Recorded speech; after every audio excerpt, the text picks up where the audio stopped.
Bonjour et bienvenue aujourd'hui en Ukraine. Nous sommes à 30 km des Russes. Je suis dans un M109 de la 37e brigade de marine. Ici, ils vont nous montrer comment ça fonctionne, le M109, cette pièce américaine qu'ils ont reçue en très grande quantité, qui est très appréciée pour sa rusticité. Ça fait plus de 50 ans qu'elle existe, qu'elle est utilisée, qu'elle est modernisée en permanence. Elle se déplace aussi très facilement, notamment en ce moment, on est début novembre avec la boue, la Rasputitsa, parce qu'il y a des chenilles. Donc on va faire un petit tour du propriétaire.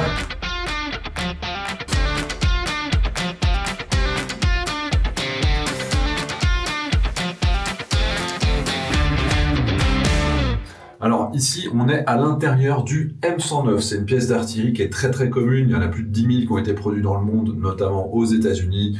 L'Italie en avait, l'Espagne, la Norvège, les Émirats, l'Arabie Saoudite. Donc il y a vraiment énormément de pays qui l'ont. Et l'Italie en a fourni énormément. C'est-à-dire que les Ukrainiens en ont reçu plus d'une centaine.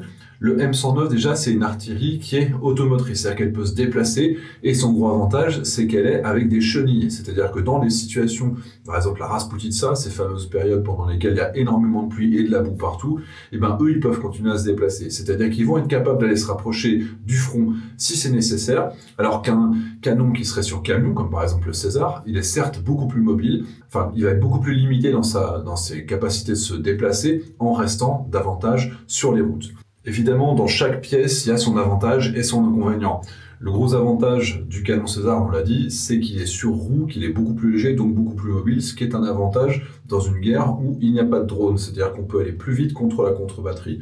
Celui-là aussi, vous savez, à l'époque de la guerre en Irak, par exemple, les Américains le surnommaient le marteau de Thor, parce qu'il a une puissance de feu qui était très importante, et il était capable de bouger, de se déplacer, avant qu'il y ait une contre-batterie, même si à l'époque, évidemment, c'était pas vraiment la guerre de haute intensité comme on peut avoir face aux Russes.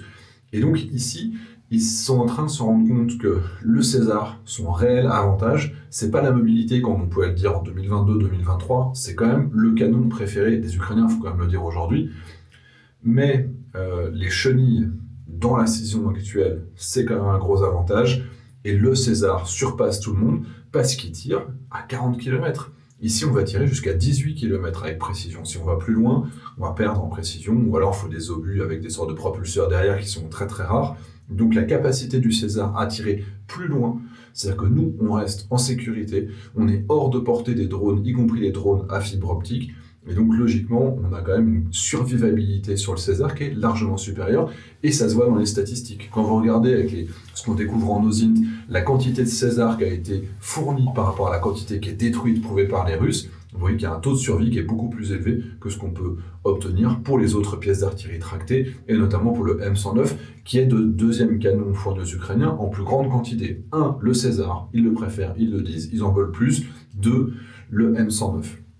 Et les Ukrainiens, d'ailleurs, c'est pour ça qu'ils ont développé massivement leur propre artillerie avec la pièce 2S-22 Bogdana, qui a un canon qui est quasiment de la portée opérationnelle du César aujourd'hui, qui n'a pas toute l'électronique, qui vise un petit peu moins bien, mais en termes de distance franchissable, c'est aussi un canon qu'ils aiment énormément et qui produisent en très grande quantité maintenant.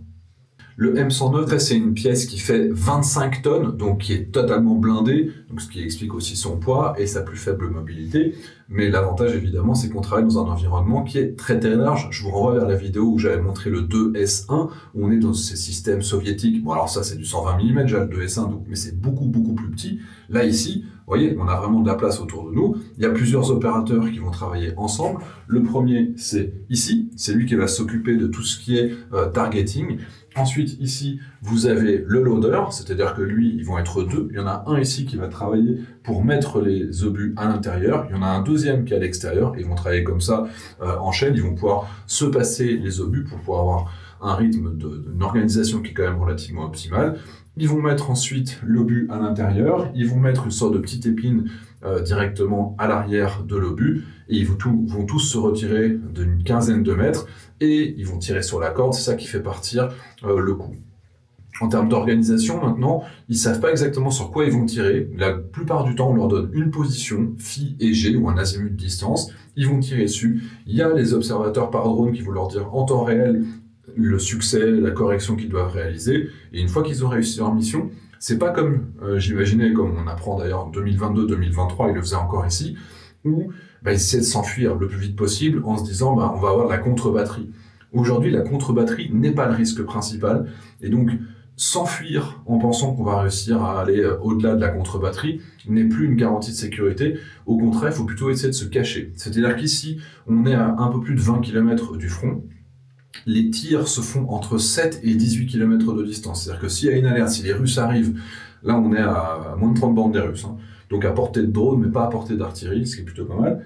Et donc si jamais il y avait une attaque là qui arrivait, qui était identifiée par les drones NFIX à haute altitude ukrainiens, on le sait à peu près 20 km avant que les Russes arrivent sur la ligne de front, les Ukrainiens vont se préparer, vont s'orienter, ils vont commencer à se rapprocher de 10-15 km et ils vont essayer de frapper dans la profondeur russe. C'est-à-dire qu'ils vont déjà commencer à taper sur l'artillerie, sur les pièces, les blindés, etc., qui essayent de faire des assauts. Ils vont commencer à les taper 5-10 km sur les arrières et puis petit à petit jusqu'à ce qu'ils arrivent comme ça sur la ligne de front. Sachant que sur les derniers kilomètres, vous avez aussi les chars qui vont taper jusqu'à 7 km, pas en mode direct, mais en mode plutôt artillerie également. Et vous avez les drones, kamikazes, FPV, le minage, beaucoup de choses qui vont pouvoir être utilisées.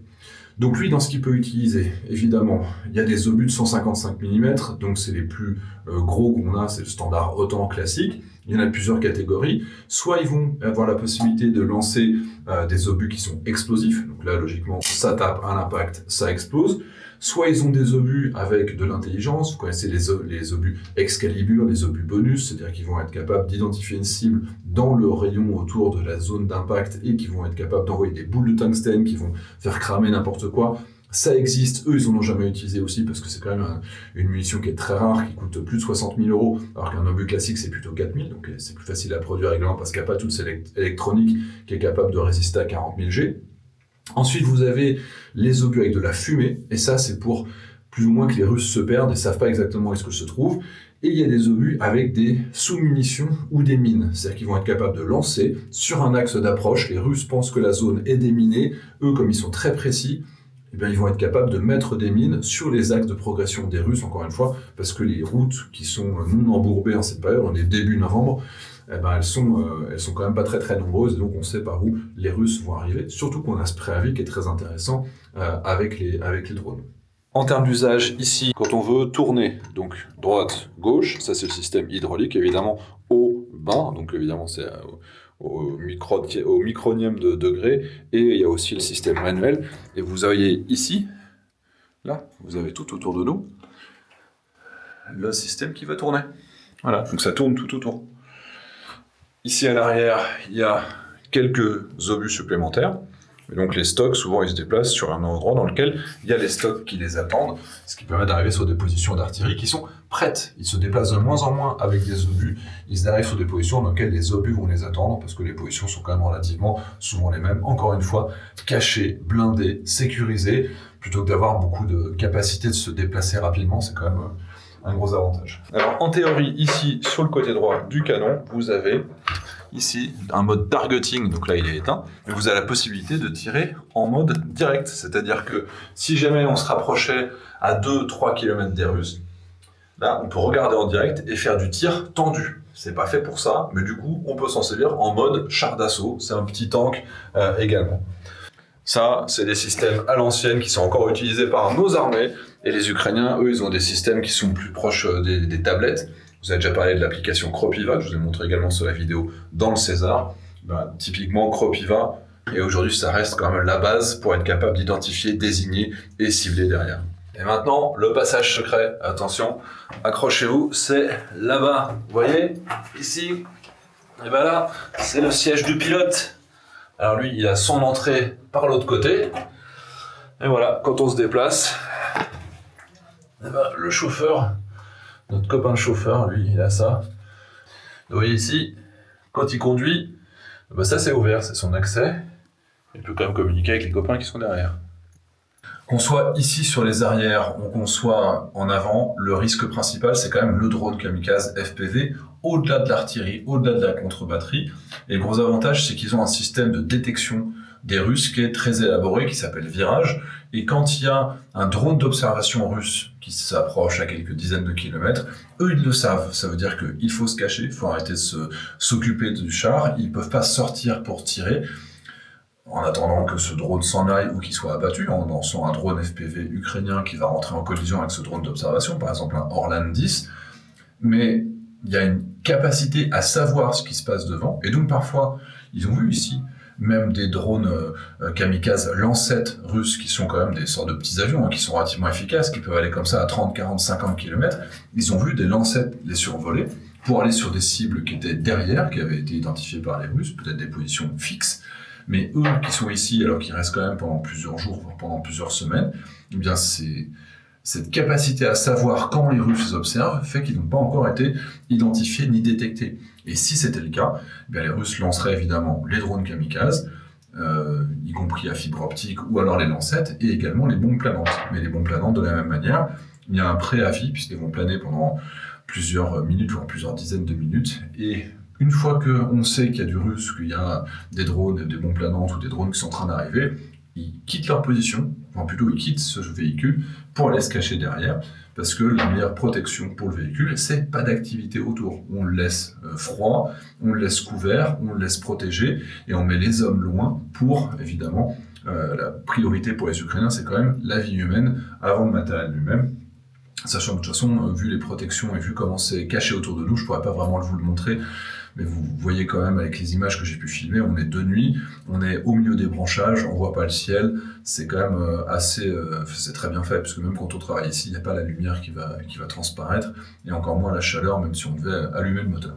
Les amis, j'espère que cette vidéo vous a plu. En tout cas, on voit aussi que les techniques, elles évoluent. Ce qu'on me disait, même à la fin de l'année 2023, début 2024, n'est plus valable aujourd'hui en termes d'utilisation de l'artillerie. C'est impressionnant à quelle vitesse il faut s'adapter à ce terrain. Et puis évidemment, et suivre les Ukrainiens, parce que c'est les seuls qui savent vraiment comment est-ce qu'on fait face à une vraie guerre de haute intensité face aux Russes. Je vous dis à très bientôt.